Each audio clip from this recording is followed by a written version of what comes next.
सूफी बुजुर्ग ओलिया, अदीबों, शायरों, अमन पसंद अजीम इंसानों की धरती है जिसने हमेशा इंसानियत से मोहब्बत का पैगाम दिया।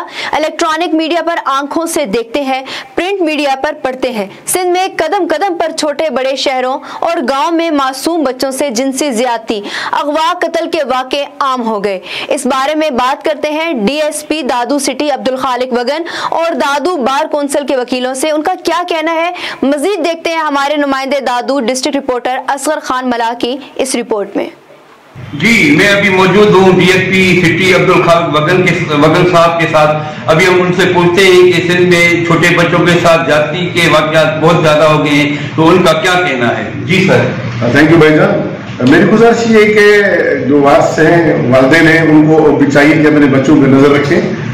दूसरा, अगर कहीं वाक़या होता है तो फौरन पुलिस को इत्तला करें कि पुलिस उनकी मदद करे, और पुलिस के लिए भी गुजारिश होगी को मटीरियल एविडेंस कलेक्ट करें ताकि जाके कोर्ट में जब वो चालान सबमिट होता है तो उसको सजा, जब सजा होगी मुजरिम को तो मेरे ख्याल में ये वाक़यात कम हो जाएंगे।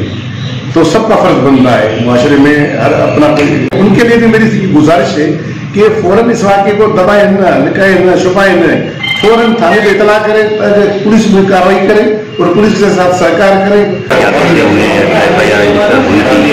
या हमारे दादू की कोर्ट में जो है रिसेंटली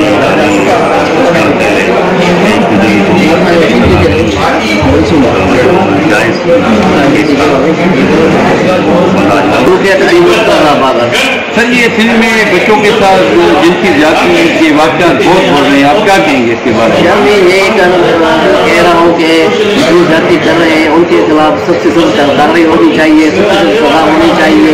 क्या हमारे फिल्म में जो है इसको एक्शन नहीं लिया जाता, अगर ये बात में होता है तो वहाँ पे तो जल्द से जल्द हो जाता है। मनमत करते हैं तो उनको सजा होनी चाहिए, सबसे सजा होनी चाहिए।